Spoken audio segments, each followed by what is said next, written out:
আল্লাহর মতো। কেউ যদি আপনাকে জিজ্ঞেস করে যে আল্লাহর চেহারা আছে, কি বলবেন?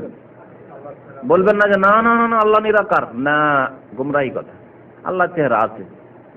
কেন আল্লাহর চেহারা আছে? বলে কোরআনে আছে, দেখেন ইল্লাবতিগা ওয়াজহি রাব্বিহিল আলা। ওয়াজহুন, ওয়াজহুন মানে ফেস, চেহারা। আরবি ভাষা বুঝি, আরবি ভাষা ডিকশনারি খুলে দেখেন ওয়াজহুন মানে কি। ওয়াজহুন মানে মুখমণ্ডল, ওয়াজহুন মানে চেহারা। বুঝতে পারছেন? তাবারাকা ইসমু ওয়াজহি রাব্বিকা যিল জালালি ওয়াল ইকরাম, সূরা রহমান, ওয়াজহুন বলা হয়েছে। কুল্লু মান আলাইহা ফান ওয়া ইয়াবকা ওয়াজহু রাব্বিকা যিল জালালি ওয়াল ইকরাম ওয়া ইয়াবকা ওয়াজহু রাব্বিকা, ওয়াজহুন বলা হয়েছে, তোমার রবের ওয়াজহ, ওয়াজহুন মানে চেহারা। তাহলে যদি আপনাকে প্রথম প্রশ্ন করা হয় আকীদা সম্পর্কে যে আল্লাহ কি চেহারা আছে, বলে হ্যাঁ আছে। কেন? কোরআনে বলা হয়েছে সেজন্য আছে। কেমন? যে আল্লাহর মতো। কেমনের উত্তর কি বলবেন? আমরা জানি না আল্লাহ চেহারা। আল্লাহ কেমন জানেন? যেমন আল্লাহ কেমন জানি না, তেমন আল্লাহর চেহারা কেমন তাও জানি না। আল্লাহ কেমন যখন জানি না, তখন আল্লাহর চেহারা কেমন তাও জানি না। আল্লাহর চেহারা আল্লাহর মতো। যেমন মানুষের চেহারা মানুষের মতো, ছাগলের মতো তো নয়, বানরের মতো নয়, হনুমানের মতো তো নয়, মানুষের চেহারা মানুষের মতো।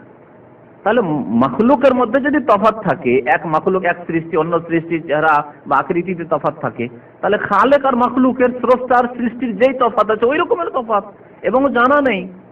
ইমাম মালিক রহমতুল্লাহ আলাইহিকে জিজ্ঞেস করা, আইম্মায়ে কিরামের এই আকীদা ছিল। স্বয়ং ইমাম আবু হানিফা, ইমাম শাফি, ইমাম মালিক, ইমাম আহমদ, সমস্ত ইমামদের এই আকীদা ছিল যে আল্লাহর আকার আছে। আমি তো বলি যে আমাদের দেশের হানাফি ভাইরা যারা পথভ্রষ্ট হয়েছে এই আল্লাহর আকারের ক্ষেত্রে, কেন পথভ্রষ্ট হয়েছে?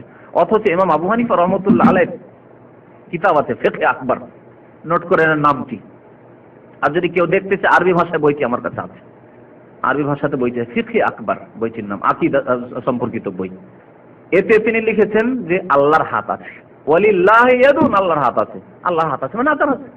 ইমাম আবু হানিফারও আকীদা এই ছিল যে আল্লাহর আকার আছে, এবং তিনি বলছেন হাত মানে শক্তি নাই, হাত মানে ক্ষমতা নাই, বরং হাত মানে আল্লাহর হাত যেমন হয় আল্লাহর মতো।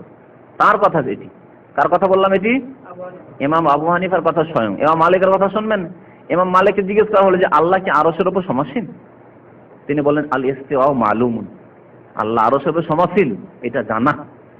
জানা কেন? যে কোরআনে আছে সুম্মাস্তাওয়া আলাল আরশ আর রহমান ওয়াল আরশি ইস্তাওয়া, রহমান দয়াবান আরশের উপর সমাসীন। তো জানা, যখন কোরআনে আছে তো জানা আল্লাহ আরশের উপর সমাসীন। আমরা দোয়া করলে মনটা আমাদের উপর দিকে কেন যায়? প্রকৃতি মানুষের যে আল্লাহ আমাদের অনেক ঊর্ধ্বে, অনেক ঊর্ধ্বে। সুবহান রাব্বিয়াল আলা, সিজদায় পড়ে আছেন আর আল্লাহকে বলছেন আলা। আলা মানে কি? সর্বোচ্চ।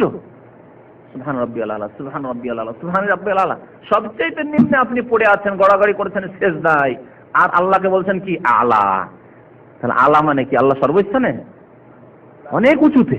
সাব্বিহিসমা রাব্বিকাল আলা, সুবহান রাব্বিয়াল আলা। আল্লাহ বলছেন সাব্বিহিসমা রাব্বিকাল আলা, আর এর বাস্তবায়নে নবী সাল্লাল্লাহু আলাইহি ওয়াসাল্লাম শিখিয়েছেন তোমরা সিজদাতে বলো সুবহান রাব্বিয়াল আলা। তো কি বলছিলাম? যে আল্লাহর চেহারা আছে।